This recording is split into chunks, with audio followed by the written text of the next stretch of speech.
देवराज सेव्यमान पावनं कृपङ्कजं व्यालयज्ञसूत्रबिन्दुशेखरं कृपाकरं नारदादियोगि वृन्दवन्दितं दिगम्बरं काशिकापुराधिनाथ कालभैरवं भजे। भानुकोटिभास्वरं भवाब्धितारकं परं नीलकण्ठमीप्सितार्थदायकं त्रिलोचनं कालकालमम्बुजाक्षमक्षशूलमक्षरं काशिकापुराधिनाथ कालभैरवं भजे।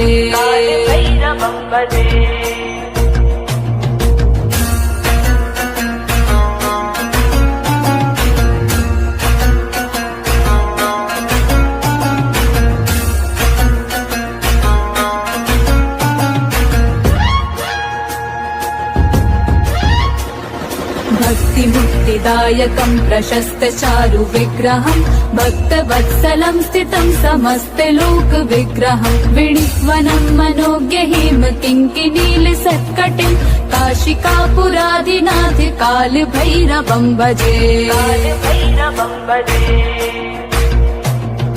धर्मसेतुपालकं त्वधर्ममार्गनाशनं कर्मपाशविमोचकं सुशर्मदायकं विभुं स्वर्णवर्णशेषपाशशोभिताङ्गमण्डलं काशिकापुराधिनाथ कालभैरवं भजे।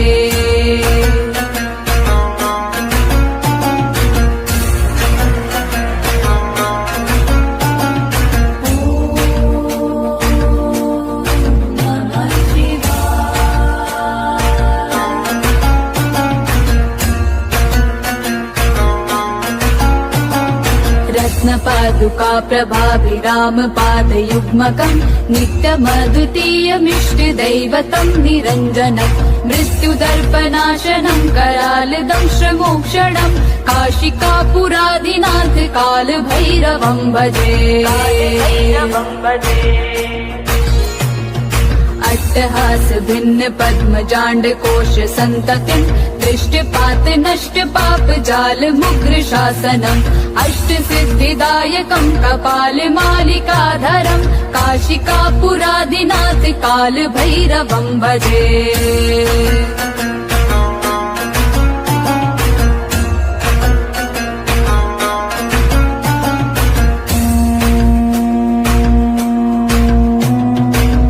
संगनायकं विशाल कीर्तिदायकं काशीवास लोक पुण्य पाप शोधकं विभुं नीतिमार्ग कोविदं पुरातनं जगत्पतिं काशिकापुराधिनाथ कालभैरवं भजे। कालभैरवाष्टकं पठन्ति ये मनोहरं ज्ञानमुक्तिसाधनं विचित्र पुण्यवर्धनं शोकमोह दैन्य लोभ कोपतापनाशनं प्रयान्ति कालभैरवं विसन्निधिं नराध्रुवं काशिकापुराधिनाथ कालभैरवं भजे।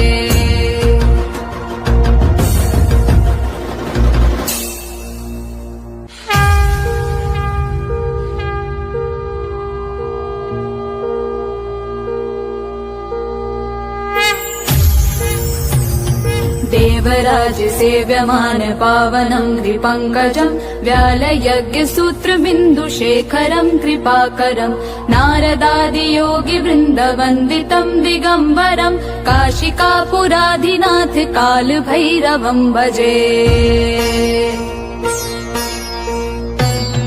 भानुकोटिभास्वरं भवाब्धितारकं परं नीलकण्ठमीप्सितार्थदायकं त्रिलोचनं कालकालमम्बुजाक्षमक्षशूलमक्षरं काशिकापुराधिनाथ कालभैरवं भजे।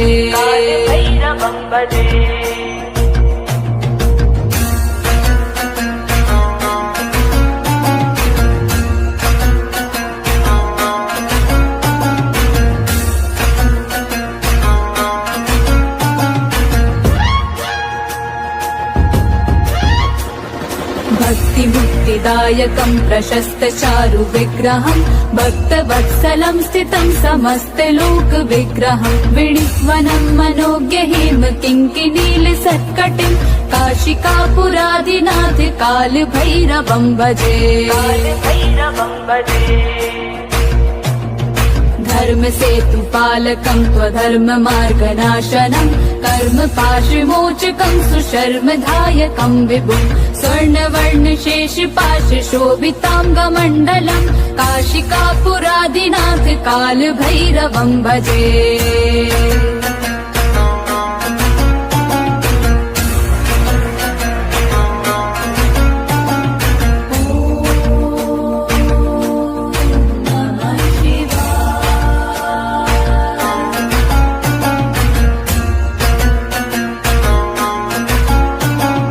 रत्नपादुका प्रभाभिरामपादयुग्मकं नित्यमद्वितीयमिष्टदैवतं निरञ्जनं मृत्युदर्पनाशनं करालदंश्रमोक्षणं काशिकापुरादिनाथ कालभैरवं भजे।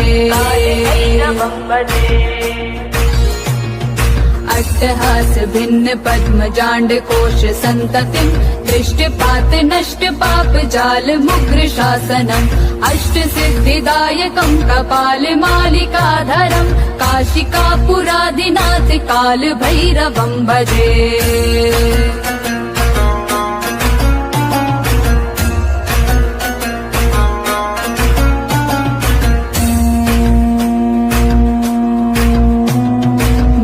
संगनायकं विशाल कीर्तिदायकं काशीवास लोक पुण्य पाप शोधकं विभुं नीति मार्ग कोविदं पुरातनं जगत्पतिं काशिकापुरादिनाथ कालभैरवं भजे। कालभैरवाष्टकं पठन्ति ये मनोहरं ज्ञान मुक्ति साधनं विचित्र पुण्यवर्धनं शोक मोह दैन्य लोभ कोपतापनाशनं प्रयान्ति कालभैरवं सन्निधिं नरा ध्रुवं काशिकापुरादिनाथ कालभैरवं भजे।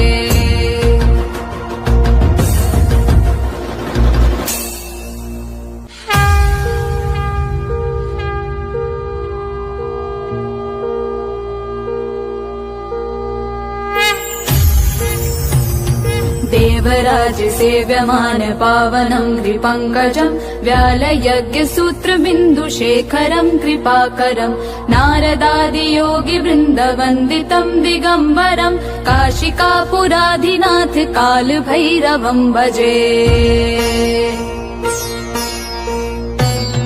भानुकोटिभास्वरं भवाब्धितारकं परं नीलकण्ठमीप्सितार्थदायकं त्रिलोचनं कालकालमम्बुजाक्षमक्षशूलमक्षरं काशिकापुरादिनाथ कालभैरवं भजे।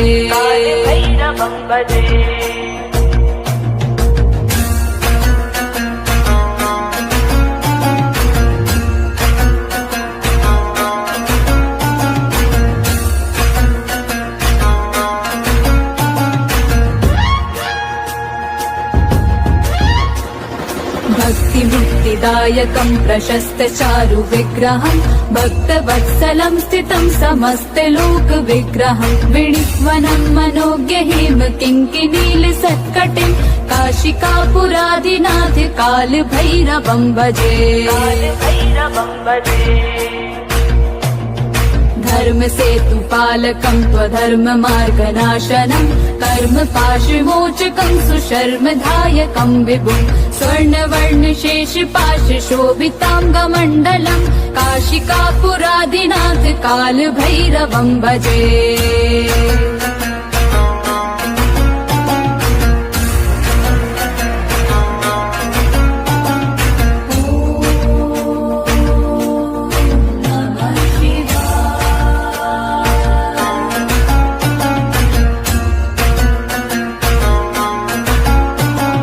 रत्नपादुका प्रभाभिरामपादयुग्मकं नित्यमद्वितीयमिष्टदैवतं निरञ्जनं मृत्युदर्पनाशनं करालदंश्रमोक्षणं काशिकापुरादिनाथ कालभैरवं भजे।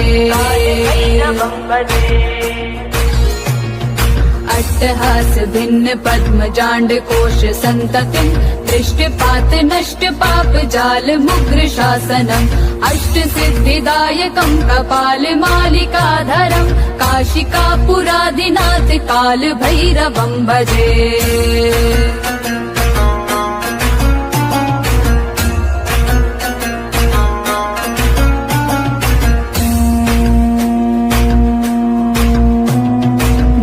संगनायकम् विशाल कीर्तिदायकम् काशीवास लोक पुण्य पाप शोधकम् विभुम् नीति मार्ग कोविदम् पुरातनम् जगत्पतिम् काशिकापुराधिनाथ काल भैरवम् भजे। काल भैरवाष्टकम् पठन्ति ये मनोहरम् ज्ञान मुक्ति साधनम् विचित्र पुण्य वर्धनम् शोक मोह दैन्य लोभ कोप तापनाशनम् प्रयान्ति काल भैरवम् सन्निधिम् नरा ध्रुवम् काशिकापुराधिनाथ काल भैरवम् भजे।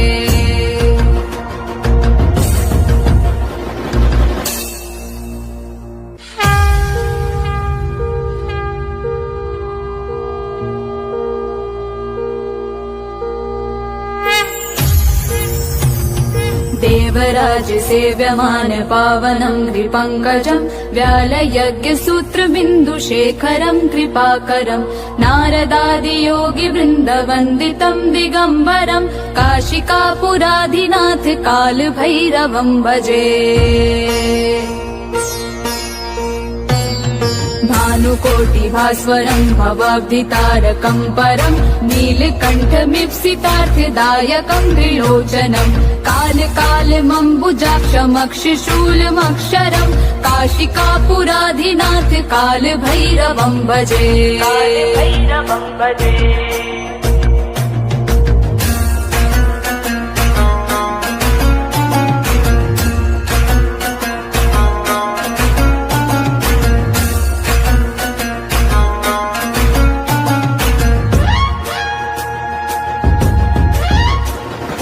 भक्तिमुक्तिदायकं प्रशस्त चारु विग्रहं भक्तवत्सलं स्थितं समस्त लोक विग्रहं विणिक्वनं मनोज्ञ हेम किङ्किनील सत्कटिं काशिकापुराधिनाथ काल भैरवं भजे।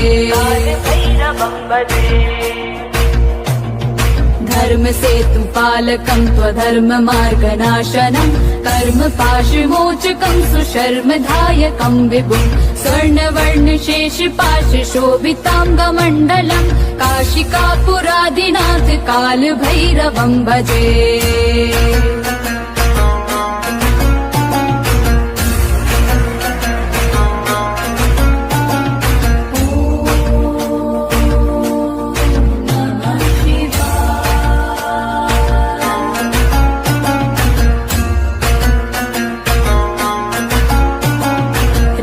पादुका प्रभाभिराम पादयुग्मकम् नित्यमद्वितीयमिष्ट दैवतं निरञ्जनम् मृत्युदर्पनाशनम् करालदंश्रमोक्षणम् काशिकापुराधिनाथ काल भैरवं भजे। अट्टहास भिन्न पद्म जांड कोश संततिम् दृष्टिपात नष्ट पाप जाल मुग्र शासनम् अष्ट सिद्धिदायकम् कपाल मालिकाधरम् काशिकापुराधिनाथ काल भैरवं भजे।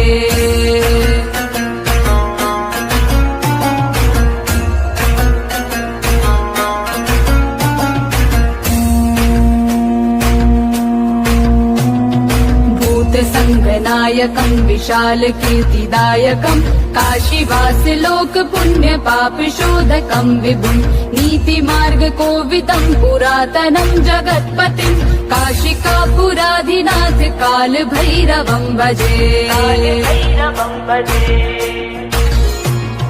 काल भैरवाष्टकं पठन्ति ये मनोहरं ज्ञान मुक्ति साधनं विचित्र पुण्य वर्धनं शोक मोह दैन्य लोभ कोप तापनाशनं प्रयान्ति काल भैरवं सन्निधिं नरा ध्रुवं काशिकापुराधिनाथ काल भैरवं भजे।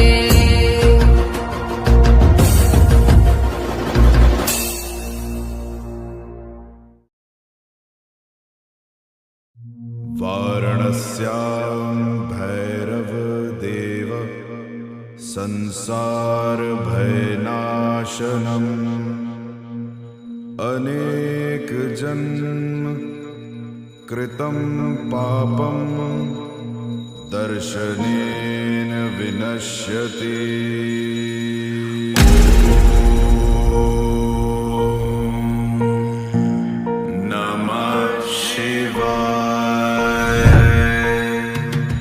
देवराज सेव्यमान पावनांग्रि पंकजं व्यालयज्ञ सूत्रमिन्दुशेखरं कृपाकरं नारदादि योगी वृंद वंदितं दिगंबरं काशिकापुरादिनाथ काल भैरवं भजे। कोटिभास्वरं भवाब्धितारकं परं नीलकण्ठमीप्सितार्थदायकं त्रिलोचनं कालकालमम्बुजाक्षमक्षशूलमक्षरं काशिकापुरादिनाथ कालभैरवं भजे।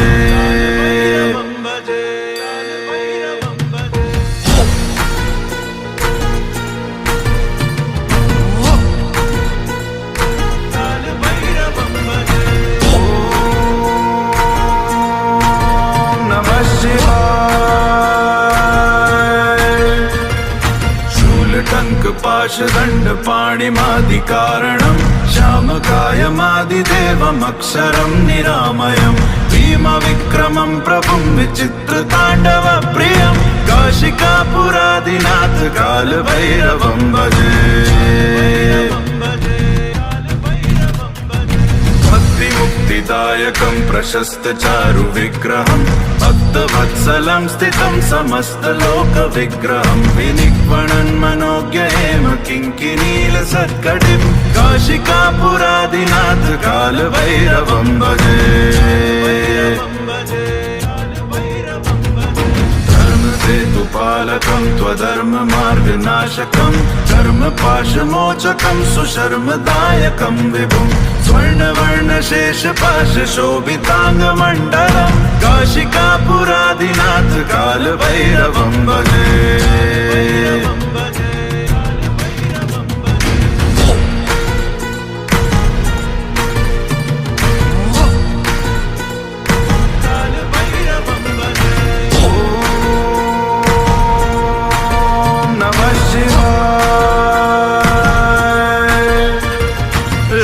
पादुका प्रभाभिराम पादयुग्मकं नित्यमद्वितीयमिष्टदैवतं निरञ्जनं मृत्युदर्पनाशनं करालदंष्ट्रमोक्षणं काशिकापुरादिनाथ कालभैरवं भजे।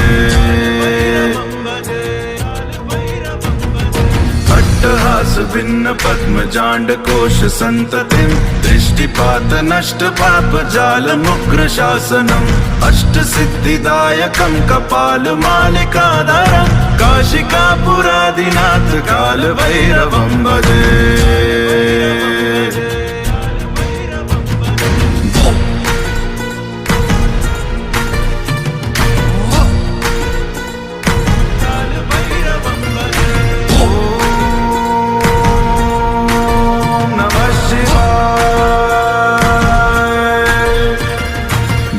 संगनायकं विशाल कीर्तिदायकं काशीवासलोक पुण्य पापशोधकं विभुं नीतिमार्ग कोविदं पुरातनं जगत्पतिं काशिकापुरादिनाथ कालभैरवं भजे।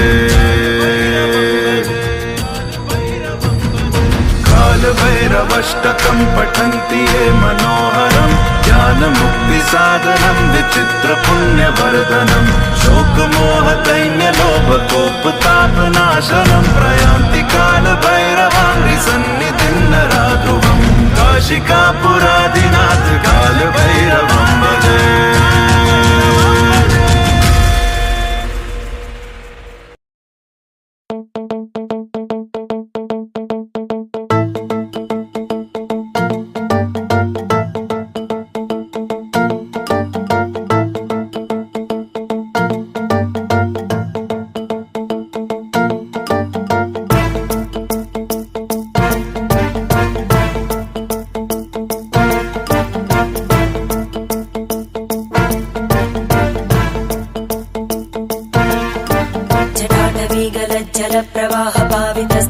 कलेवलम्ब्यलम्बिताम्बुजङ्गतुङ्गमालिकां ढमड्ढमड्ढमड्ढमन्निनादमड्ढमर्वयं चकार चण्डताण्डवं तनोतु नः शिव शिवम्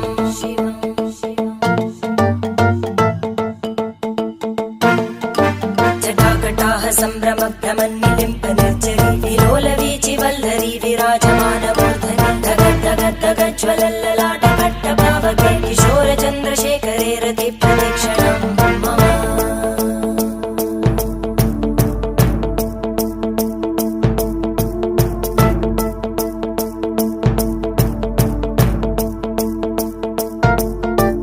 धराधरेन्द्रनन्दिनी विलासबन्धु बन्धुर स्फुरद्दिगन्त सन्तति प्रमोदमान मानसे कृपाकटाक्षधोरणी निरुद्ध दुर्धरापदि क्वचित् दिगम्बरे मनो विनोदमेतु वस्तुनि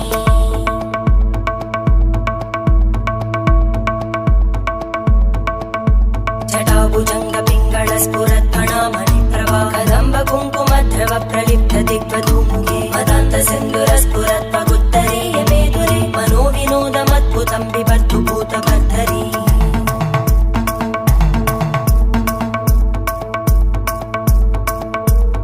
ॐ नमः शिवाय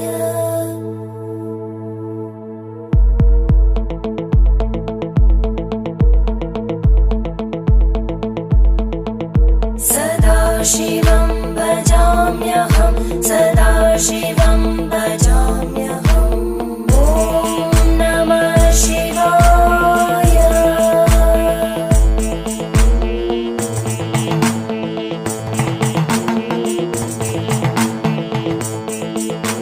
सहस्रलोचन प्रभृत्य शेषलेख शेखर प्रसूल धूलितोरणि विदूसराङ्घ्रिपीठ भुजङ्गराजमालया निबद्ध जाटचूटक श्रियै चिराय जायतां चकोर बन्धुशेखर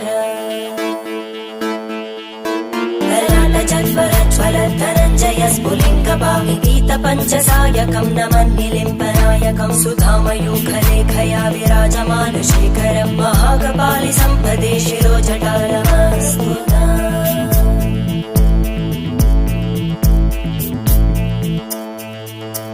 कराल भाल वट्टिका दगद्धगद्धगज्ज्वल धनञ्जयाहुतीकृत प्रचण्ड पञ्चसायके धराधरेन्द्र नन्दिनी कुचाग्र चित्रपत्रकार कल्पनैक शिल्पिनी त्रिलोचने रतिर्मम नवीन मेघमण्डली निरुद्ध दुर्धर स्फुरत् कुहूनिशीतिनी तम प्रबन्ध बद्ध कन्दर निलिम्प निर्झरीधरस्तनोतु कृत्ति सिन्धुर कलानिधान बन्धुर श्रियं जगद्दुरन्दर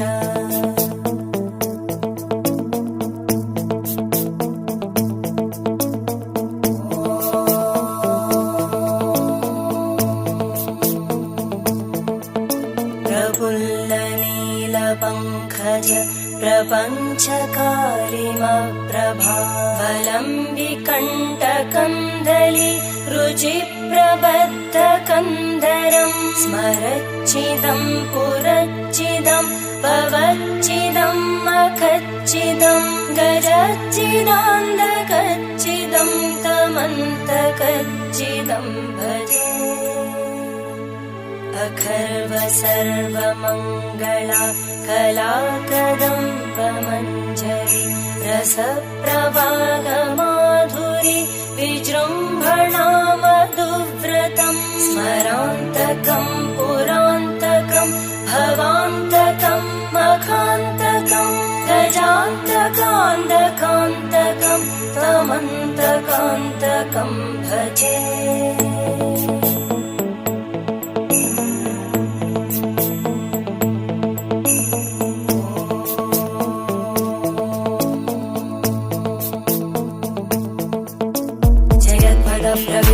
प्रवद्भुजङ्गमश्वस विनिर्गमक्रमस्फुरत्करालभालहव्यवानिमिद्धिमिद्धिमिध्वनन् मृदङ्गतुङ्गमङ्गल ध्वनिक्रम प्रवर्तित प्रचण्ड ताण्डव शिव त्रिशद्विचक्रकल्पयोर्भुजङ्गमौक्तिकस्रजो गरिष्ठरत्नलोष्टयोः सुहृद्विपक्षपक्षयो धरणारविन्द चक्षुषो प्रजामहि महेन्द्रयो समप्रवृत्तिः कदा सदा शिवं भजाम्यहम्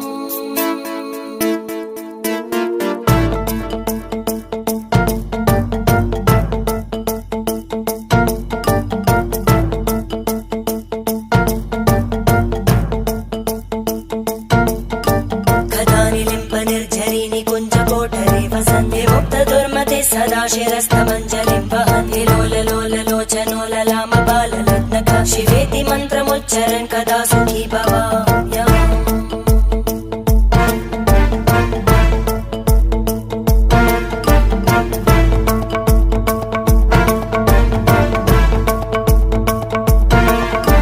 इमं हि नित्यमेव मुक्तमुत्तमोत्तमं स्तवं पठन् स्मरन् भ्रुवन्धरो विशुद्धिमेति सन्ततं हरे गुरौ सुभक्तिमाशु याति नान्यथा गतिं विमोहनं हि देहिनां सुशङ्करस्य चिन्तनं विमोहनं हि देहिनां सुशङ्करस्य चिन्तनम्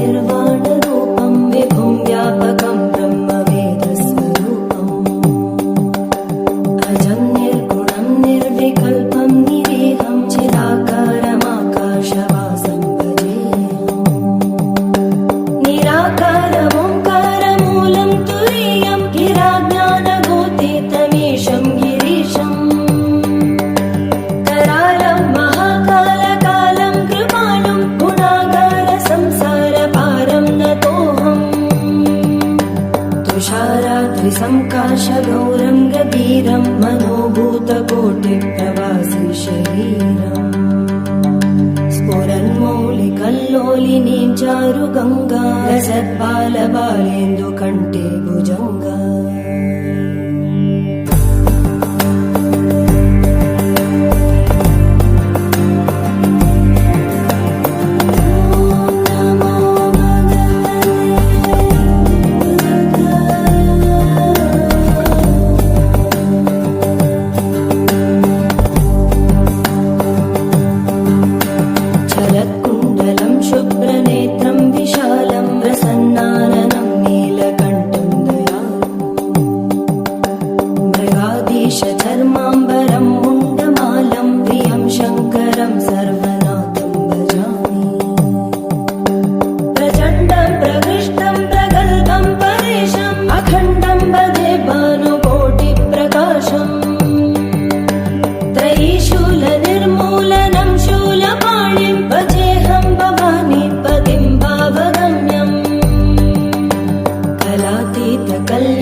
कल्पान्तकारी सदा सज्जनानन्ददाता पुरारी चिदानन्दसन्दोहमोहापहारी प्रसीद प्रसीद प्रभो मन्मथारी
ॐ नमः शिवाय।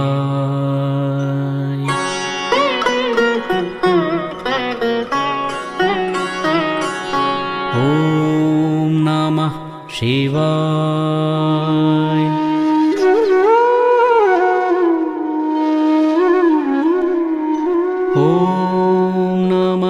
शिवाय।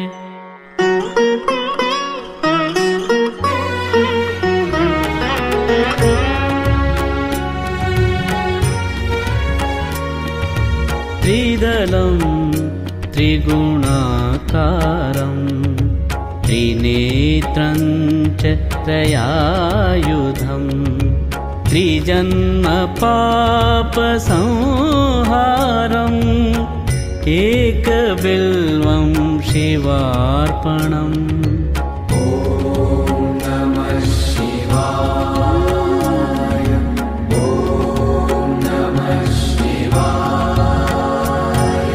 त्रिशाखैर्बिल्वपत्रैश्च यच्छिद्रैः कोमलैः शुभैः शिवपूजां करिष्यामि एकबिल्वं शिवार्पणम्।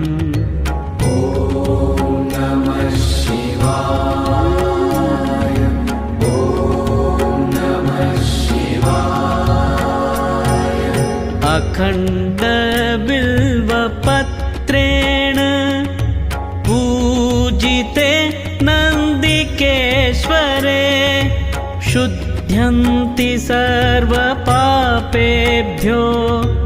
एकबिल्वं शिवार्पणम्।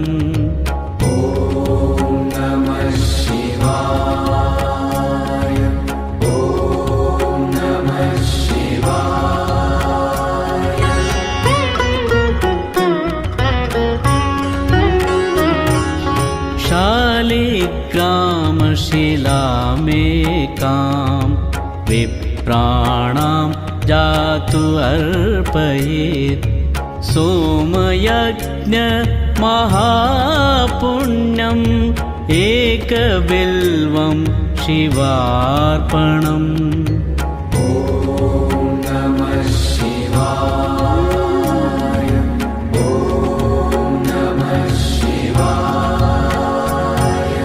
दन्तिकोटिसहस्राणि अश्वमेधशतानि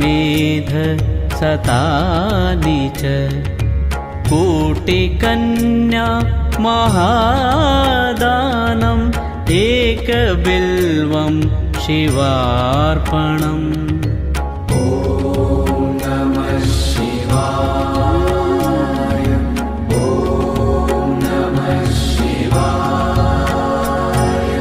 लक्ष्म्याः स्तनत उत्पन्नं महादेवस्य च प्रियं बिल्ववृक्षं प्रयच्छामि एकबिल्वं शिवार्पणम्।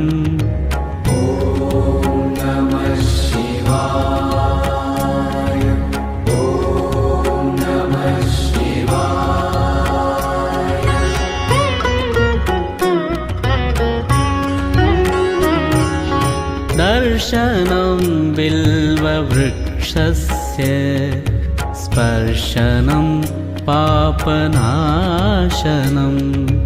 अघोरपापसंहारम् एकबिल्वं शिवार्पणम्।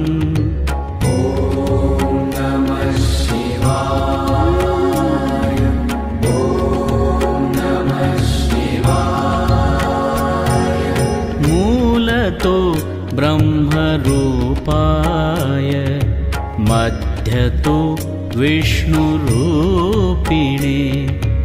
अग्रतः शिवरूपाय एकबिल्वं शिवार्पणम्।